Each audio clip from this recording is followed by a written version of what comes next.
Sundays also. कर्म ही पूजा है, मेहनत से किस्मत बनती है। कर्म करो, फल की चिंता मत करो।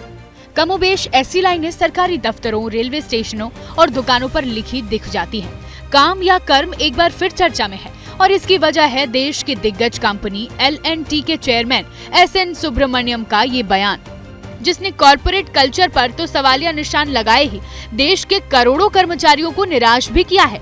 SN सुब्रमण्यम के बयान का पूरा पोस्टमार्टम करेंगे, लेकिन उससे पहले आपको उनका बयान सुनवाते हैं। I regret I'm not able to make you work on Sundays, to be honest. If I can make you work on Sundays, I'll be more happier, because I work on Sundays also. What do you do sitting at home? How long can you stare at your wives? How long can the wife stare at your husband? Come on, get to the office and start working. सुना आपने, अरबपति सुब्रमण्यम साहब को अपनी company के कर्मचारियों की एक दिन की छुट्टी अखरती है। वो चाहते हैं कि उनके कर्मचारी सातों दिन उनके हुक्म की तामील करते रहे। SN सुब्रमण्यम ने ये विवादित बयान तब दिया जब एक ऑनलाइन मीटिंग के दौरान उनसे सवाल किया गया कि आखिर $1 बिलियन कंपनी अपने कर्मचारियों को शनिवार को काम पर क्यों बुलाती है। ये सवाल साहब को चुभ गया।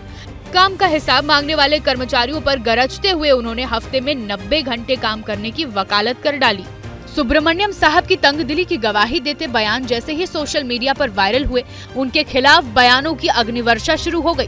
पहला तीर नामचीन एक्ट्रेस दीपिका पादुकोण ने चलाया। मेंटल हेल्थ की मुखर पैरोकार दीपिका पादुकोण ने लिखा है कि ऊंचे पदों पर बैठे लोगों के ऐसे बयान चौंकाने वाले हैं।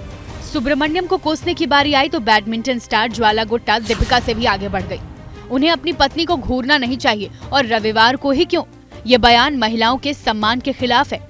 RPG ग्रुप के चेयरमैन हर्ष गोयनका ने भी तंज कसते हुए लिखा, क्यों न छुट्टी के दिन को एक मिथ बना दिया जाए, संडे का नाम बदलकर सन ड्यूटी क्यों न कर दिया जाए।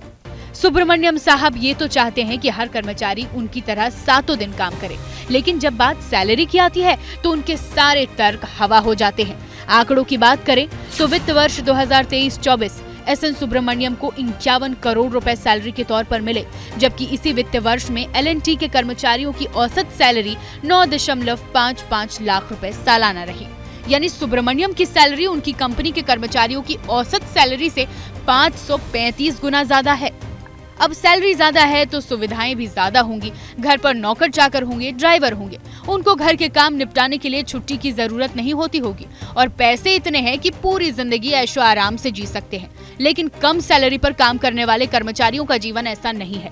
उनको बच्चों की स्कूल की फीस, होम लोन, बुजुर्ग माता पिता की दवाओं की फिक्र सताती रहती है। मिडिल क्लास की इन मजबूरियों को कारोबारी अच्छे से समझते हैं और गाहे बगाहे इन मजबूरियों का जायज या नाजायज फायदा भी उठाते रहे हैं।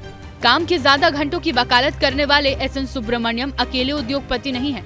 उनसे पहले इन्फोसिस के चेयरमैन नारायण मूर्ति भी हफ्ते में 70 घंटे काम करने की सलाह दे चुके हैं। हालांकि तब वो भी लोगों की आलोचना का शिकार हुए थे। For exclusive and insightful videos, subscribe to our new channel ABP Live Premium.